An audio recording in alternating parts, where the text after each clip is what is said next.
Hello everyone, this is E.Byula, science teacher from Vivekananda Public School. Today we will talk about one of the most interesting chapter in science, and that is cell, the very fundamental unit of life. We will discuss the following topics in this class one by one. Definition of cell, history of cell, cell theory, types of organisms, structure of cell, and types of cells. Firstly, we will learn the definition of cell. The word cell is a Latin word for a little room. It is the structural and functional unit of life. Cell is termed as the structural unit of life as it provides structure to our body. Cell is considered as the functional unit of life as all the functions of the body take place at cell level. Now let's see history of cell. The scientist Robert Hooke in 1665 discovered the cell in cork slice with the help of primitive microscope. But it was a kind of dead cell from the bark of the tree. Later on, the scientist Leeuwenhoek in 1674 saw free living cells in the pond of water for the first time with the improved microscope. Then the scientist Robert Brown discovered the nucleus in the cell in 1831. Our next topic is cell theory. Cell theory states that cell is the fundamental unit of life. All living organisms are composed of cells. It was proposed by Sheldon and Schwann. The cell theory was further expanded by Virchow by suggesting that all cells arise from the pre-existing cells. Now let's learn shape and size of cells. Cells vary in shape and size. They may be oval, spherical, rectangular, spindle shaped, or totally irregular like the nerve cell. The size of cell also varies in different organisms. Most of the cells are microscopic in size like red blood cells, while some cells are fairly large like nerve cells. Now let us learn different types of organisms. There are two kinds of organisms on the basis of number of cells. First one is unicellular organisms. The organisms that are made up of single cell and may constitute a whole organism are named as unicellular organisms, which means one cell perform all the activities. Example, amoeba, paramecium, bacteria, etc. Next one is multicellular organisms. The organisms which are composed of a collection of cells that assume function in a coordinated manner with different cells specialized to perform particular tasks in the body are named as multicellular organisms. Example, plants, human beings, animals, etc. Here in our body we have nerves. Nerves do the function of conduction. Muscle cells help in contraction. Heart that pumps the blood. Stomach that digests the food. Here each organ performs different functions. Similarly, the cell. Within the cell, each organelle is represent a unique functions. Now let's learn about the structure of cell. Cell is generally composed of three basic components. First one is cell wall and cell membrane. Second one is nucleus. Third one is cytoplasm.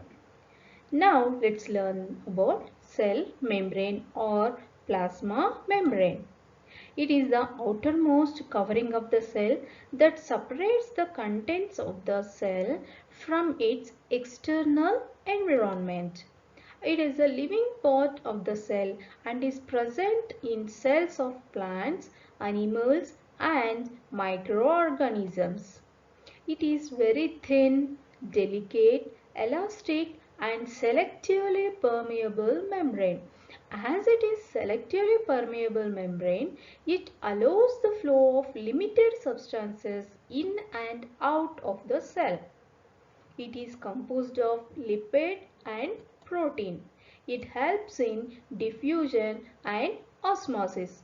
Now let's learn about diffusion and osmosis. Diffusion. Movement of substance from high concentration to low concentration. Example, exchange of carbon dioxide or oxygen with external environment. Process of diffusion. Some cellular waste substances like CO2 accumulates in high concentration inside the cell. In the cell's external environment, the concentration of CO2 is low as compared to that inside the cell. As soon as there is a difference of concentration of CO2 inside and outside a cell, CO2 moves out of the cell from a region of high concentration to a region of low concentration outside the cell by the process of diffusion. Similarly, oxygen enters the cell by the process of diffusion when the level concentration of oxygen inside the cell. Next one is osmosis. The movement of water molecules takes place through selectively permeable membrane. Such process is known as osmosis. Osmosis can be explained under a hypotonic, hypotonic and isotonic solutions. Now let's learn about osmosis in hypotonic solutions. If the concentration of water outside the cell is higher than the concentration of water inside the cell gains water by the process of osmosis.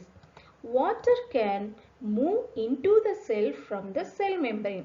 In the case of hypotonic solutions, more amount of water enters the cells which results in swelling of the cells. And osmosis.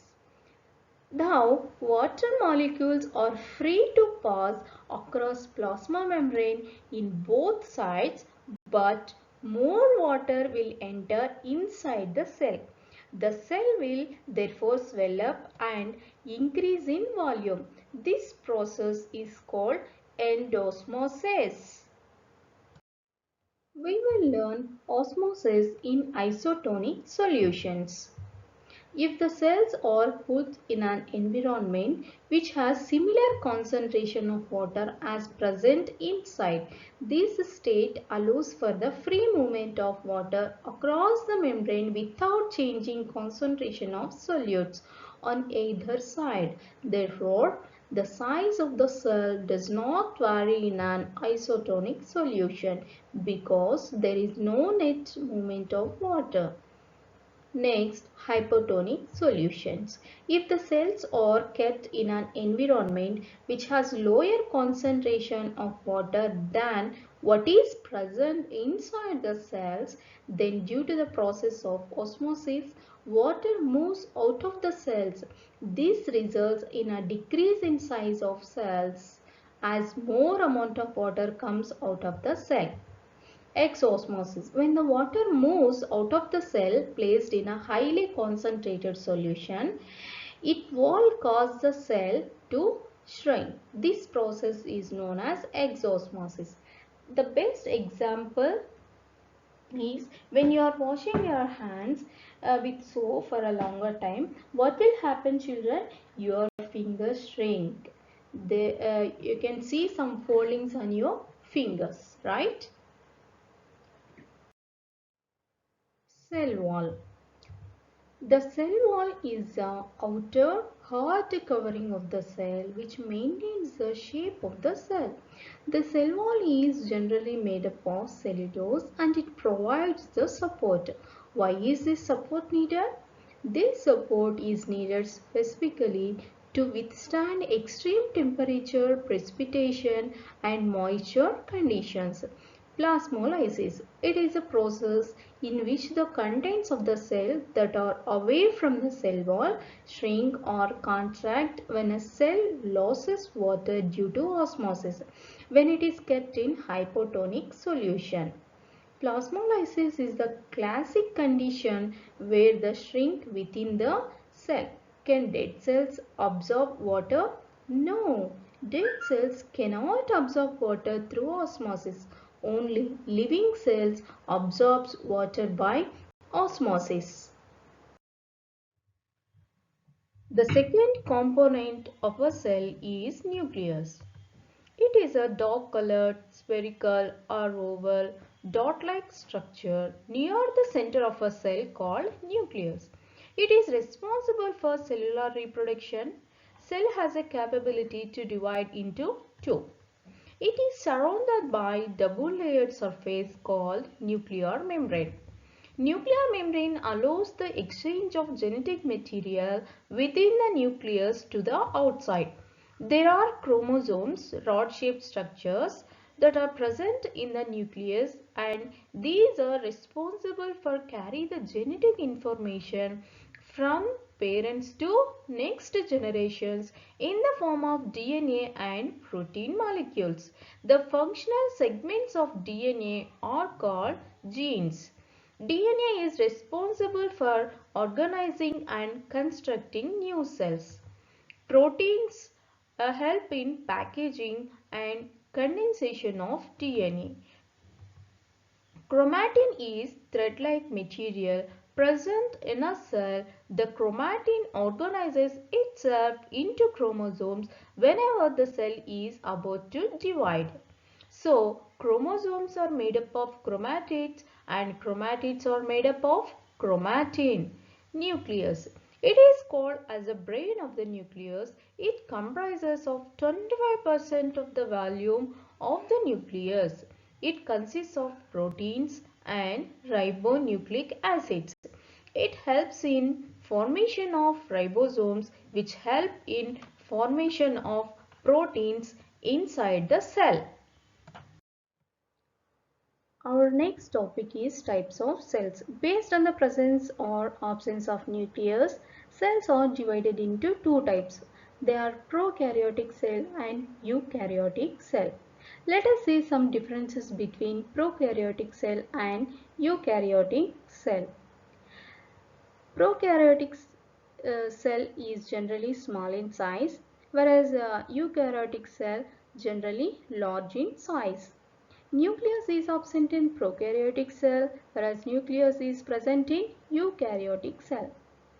Prokaryotic cell contains a single chromosome. Eukaryotic cell contains more than one chromosome.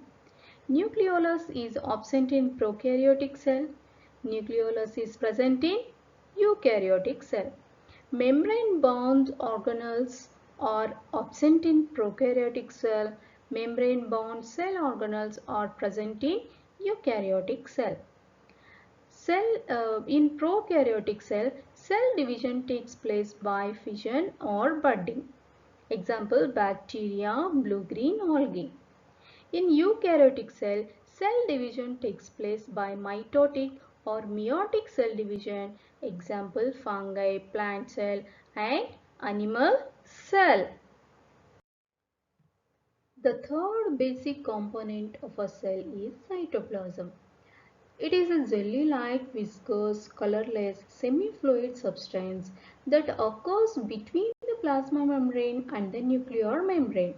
The nucleus and cytoplasm is together called as protoplasm.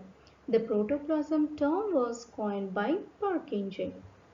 The cytoplasm contains several organelles that can perform distinct functions of the cell and other insoluble waste products and storage products like starch, glycogen, lipid, etc. Functions. It acts as a store of chemicals like amino acids, proteins, sugars, vitamins, etc. It is the site of certain metabolic reactions like glycolysis, synthesis of fatty acids, etc. Now I am going to give you some questions for your homework. Who discovered the cell and how? Second one is, why is the cell called the structural and functional unit of life? Third question is, how do substances like carbon dioxide and water move in and out of the cell? Fourth one, why is the plasma membrane called a selectively permeable membrane? Thank you.